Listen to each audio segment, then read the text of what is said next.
Good afternoon and happy Monday, everyone.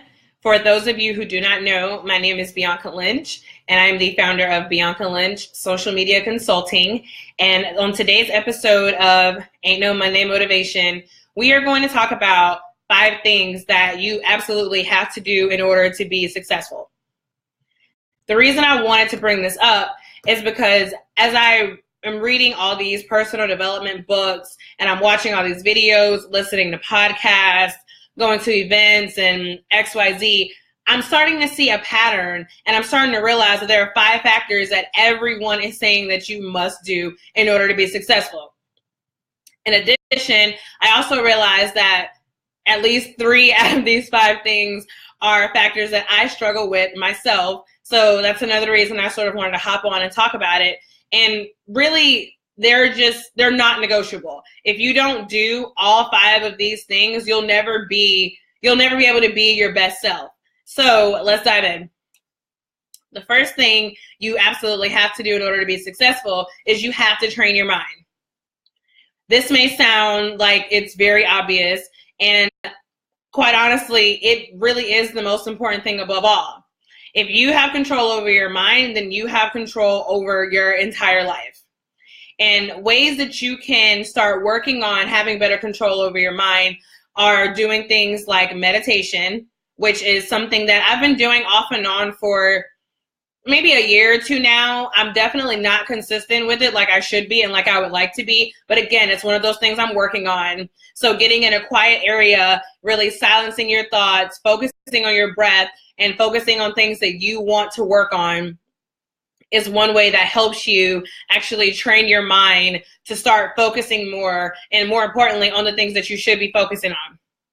Another way to help train your mind is through thinking positive thoughts and positive words. So something else that I do is I have affirmations. I have them written down, and I actually have them on my mirror in the bathroom, and I strive to say them every single day. Of course, it's best if you say them every day. And if you can say them more than once a day, lunch, morning, evening, at least 3 times a day, in my opinion, it's a way to really help train your subconscious mind, which obviously is a lot more deeply embedded in you than just your conscious mind. And it's another way to help you be more mindful about your thoughts, get control of your mind, and really be able to focus on being who you need to be and pushing out all those negative thoughts of doubt and fear and the things that are unproductive, non-valuable, and they're not helping you. They're actually hindering you from your goals and what you want to do. So number 2 is going to be setting specific goals. Now, I know I did talk about goal setting in episode number 2, I believe, but again, I wanted to hit on this because this is something that I've seen across the board from all videos, all books.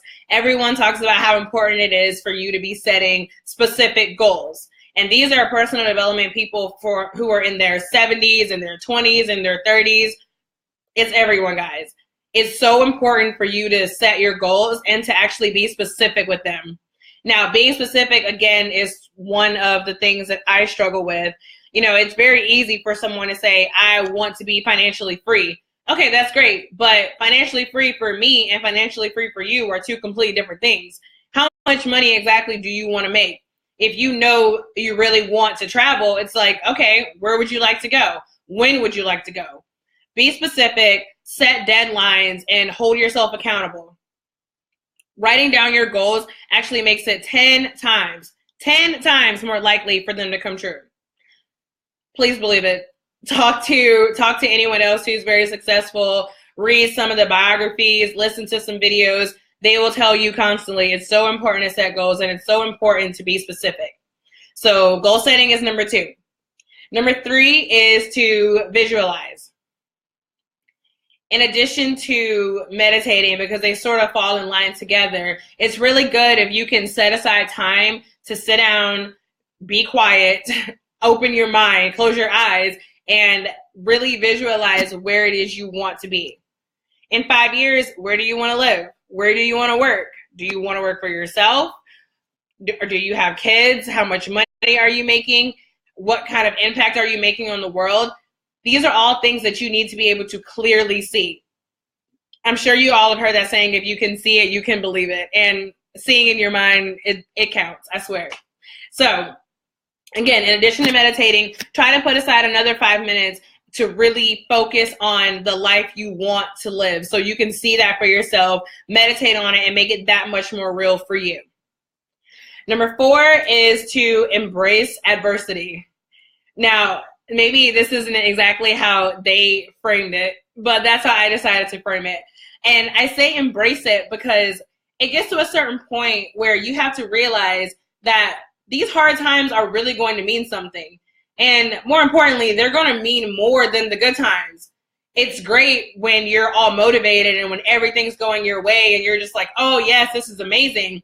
But whenever that thing didn't come through that you thought was going to be the breakthrough for your business, or when your partner decides to screw you over or fall off the face of the earth, or even if you're having, things going on in your personal life, whether it's a breakup or something with your family. I know financial difficulties is a really big thing in this industry. All of these things are moments that you have to appreciate, and you have to understand that you have to get through the hard times. You cannot climb a smooth mountain. You can't. So if you're trying to make it to the top, it's going to get bumpy and lumpy and scary, and you really just have to push through it. Chances are you don't know anyone who's already at the top and they said, oh yeah, this was so easy, I never hit any roadblocks. They're lying. They're lying, or they didn't work hard for what they have. That's the bottom line. So understand that the hard times are going to come. Try to prepare for them if you can. Some are preventative, some aren't. And just know that while you're in it, just be encouraged and understand that my circumstances right now will not determine where I'm going to be in my future, and I'm going to get through this. Number 5, last but not least, of course, is to practice self-discipline, which is definitely another ballgame on its own that I will probably talk about in another video very soon. Self-discipline, in my opinion, is the key to all of it. If you can free your mind, again, tying back into number 1, and really get control over what you should be doing, it's going to make it a lot easier for you to get where you need to go. Now, things that help with self-discipline are, again, things like meditating, obviously practicing. I like to compare willpower to muscles. Just like you go to the gym and you train your biceps, you can also train your willpower. The more small steps you take in the direction of the way you need to go, or the direction of where you want to go, the stronger that willpower muscle is going to be, and vice versa. If you constantly put off the things you know you need to do, you're weakening that muscle. And I know that's something that everyone struggles with, and it's definitely one of the more challenging ones, but it's so, so, so important for you to have self-discipline. And Jim Rohn always says the things that are simple to do are also simple not to do. And that's one of the reasons that self-discipline sort of gets knocked to the side, and those things that you need to do don't get done.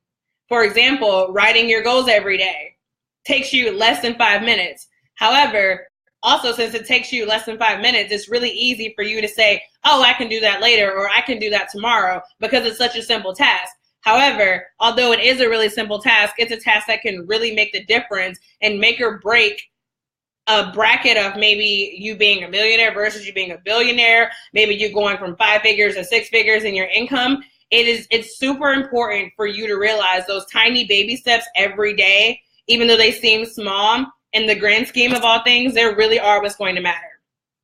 So that's number 5. Just to run through them again, number 1 was to train your mind. Number 2 is to set specific goals and write them down. Number 3 is to visualize your future and exactly who you want to be, what you want to do. Number 4 is to embrace adversity, hang in there, and understand that you will get through. And the last one is to have self-discipline. So again, those are the 5 things that are absolutely non-negotiable whenever it comes to this long journey of success. So if anyone has any questions, comments, concerns, please comment below and let me know. If you like the video, please like, comment, share. And again, if you have any suggestions, please let me know. If there's anything you guys want to hear me talk about, or maybe if someone wants to address a certain topic and you're struggling with it, I'm completely open. So thank you guys. This was episode 4, and you guys have a great day.